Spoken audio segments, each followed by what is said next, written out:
আজ ১৭ বছর কারাভোগ শেষে বাবর কারামুক্ত হয়েছেন, কিন্তু প্রশ্ন রয়ে যায়, কে এই বাবর?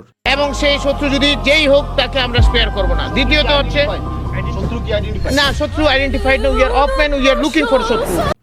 বাবর কি আবার রাজনীতিতে ফিরবেন? ১০ ট্রাক অস্ত্রের রহস্য কি কখনো পুরোপুরি উন্মোচিত হবে? লুৎফুজ্জামান বাবর একসময়ের সাবেক স্বরাষ্ট্র প্রতিমন্ত্রী, যার নাম শুনলেই থমকে যেত ভারত।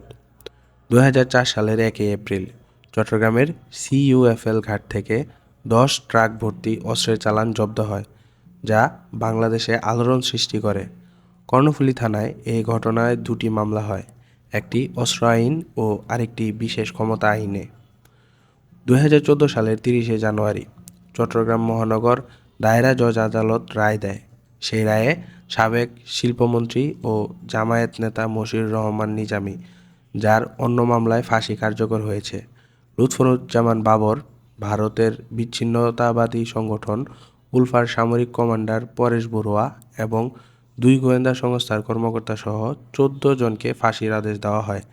এছাড়া অস্ত্র আইনে করা অন্য মামলায় একই আসামিদের যাবজ্জীবন কারাদণ্ড দেওয়া হয় এবং সেই মামলার ১৭ বছর কারাভোগ শেষে বাবর আজ কারামুক্ত হয়েছেন।